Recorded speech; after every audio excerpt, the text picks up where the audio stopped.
Why is Maine so safe? Every year when the rankings come out, Maine is always number 1, 2, or 3 for the lowest crime rate and the lowest violent crime rate in the United States. That isn't a new thing either. This has been a trend since before the Battle of Caribou in the mid-1800s. Ironically, that was a bloodless battle in 1838 between armed Canadian and British lumberjacks and a U.S. militia. Yes, long after the Revolutionary War, we had an axe to grind with the British. But this took place in or around Caribou, Maine. No one got hurt. Even their battles are non-violent. Now, this battle did have a couple casualties, so I shouldn't say it was bloodless. 2 black bears wandered into the lumberjacks' camp. When the lumberjacks shot at the bears, the U.S. militia thought it was directed at them and they returned fire. Nobody was hit. The 2 bears didn't make it. If you don't know, Maine is a state located in the northeast region of the United States in what we call New England. It is known for its rugged coastline, its fishing villages, and its amazing lighthouses.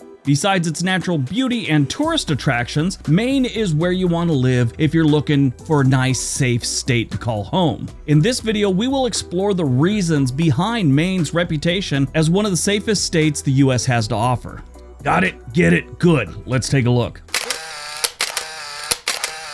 There are 5 main reasons we should look at when we're talking about the crime in Maine, or lack of crime. Firstly, Maine has a relatively small population compared to many other states. They have just over 1.3 million residents, making it the 42nd most populous state. It's also ranked 39th in area. When you put those numbers together, that makes them the 38th in population density, with 43 people per square mile. That's not much. New Jersey's number 1. They have 1,263 people per square mile. Some of the other states that I know you're going to ask about, Florida has 402 for every square mile. Massachusetts has 901. California has 254 people per square mile, and that's a huge state. And yes, Alaska is the absolute lowest with 1.3 people for every square mile. Now, this helps give them a lower crime rate compared to the most populous states. According to the FBI's Uniform Crime Report program, Maine's crime rate in 2020 was 1,635 incidents per 100,000 residents, which is significantly lower than the national average of 3,450 incidents for every 100,000 residents.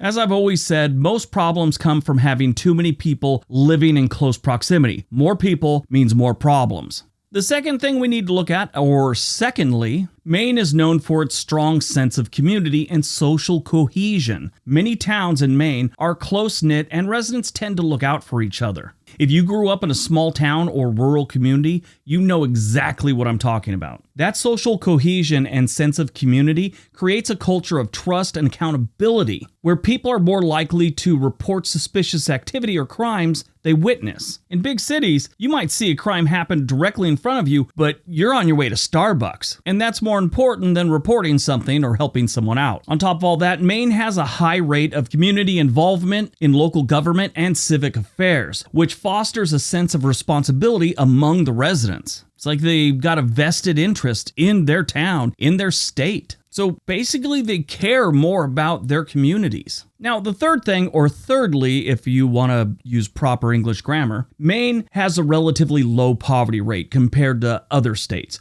Poverty can be a significant factor in driving crime rates. Individuals living in poverty are more likely to engage in criminal activity as a means of survival and to escape whatever circumstances they're in. Human beings are like that and goes all the way back to when we were living in caves and following the herds. If you can't survive, you start taking more risks, traveling further distance, things like that. It's just a thing we have in our DNA that makes us do things to survive or get out of the situation we're in. Maine's poverty rate in 2020 was 9.4%, which is lower than the national average of 11.8% during the same time period. That suggests that residents in Maine have better access to basic necessities such as food, housing, and healthcare, reducing the likelihood that they're going to turn to criminal activities to get things paid, to be fed, and to take care of themselves. And I know someone's going to leave a comment where you don't have to turn to crime, you just got to work harder. That's obvious. And that's common sense. But we're talking about human beings, and human beings don't always follow the logical course of action. So basically, if you have a lot of poverty, you're going to have some crime. I'm not talking bad about people that are living in poverty. I'm just telling you a statistical fact. The fourth thing we got to look at, or fourthly doesn't sound like it's a real word, but it is.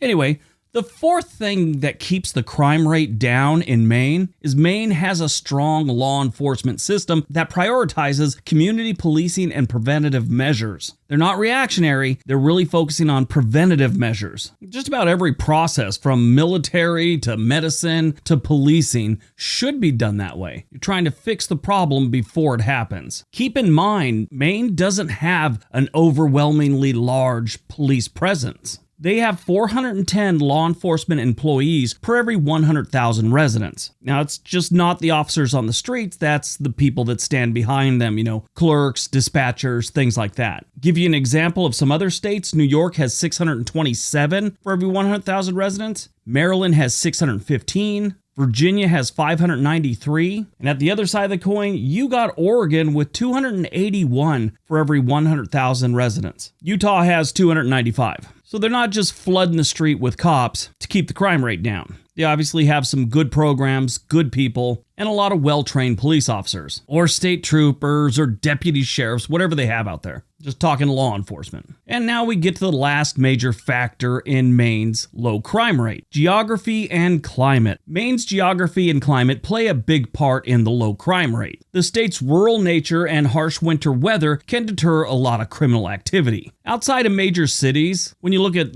towns, smaller cities, crime rates drop drastically during cold weather. According to the Bureau of Justice and Statistics, almost all types of personal and household crimes are more likely to occur during the warmer months of the year. Statistical studies show uniformly that crimes against property drop slightly in the winter months, and crimes against persons go up drastically in the summer months. Another statistic showed that violent crime rate rose on average 6% on days when the temperature was above 85 degrees. So you're safer in cold weather from other humans. Gotta watch out while you're fishing in Maine, though. I watched a documentary one time, and a local guy said that there had been more than a few assaults down at the lake because of muskie exaggerations. In case you don't know, muskies are fish, and I guess a lot of people like to tell tall tales about them. Now, it's not just the weather patterns that help keep the crime rate down in Maine. The rugged terrain and dense forests can also make it more challenging for criminals to navigate and evade law enforcement. This, as you can imagine, makes Maine a less attractive target for criminals who may prefer more urban or temperate environments. It's kind of hard to snowshoe a TV and 2 laptops away from a house you just burglarized. You gotta watch out for those woods out in Maine anyway. Some years back, they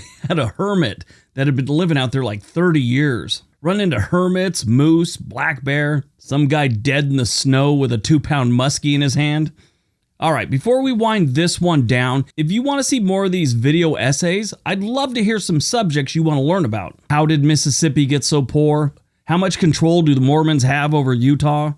Anything along those subjects, I'd like to hear your suggestions. All right, on to the conclusion. So in conclusion, Maine's reputation as a safe state with a low crime rate is a result of a combination of factors, including its small population, strong sense of community, low poverty rate, effective law enforcement, and unique geography and climate. While no state is entirely immune to crime, Maine's commitment to preventative measures and community involvement has helped create a safe and secure environment for its residents, which I think every state should strive for. I don't know. What do you think? All right, everyone. Have a great day. Be nice to each other.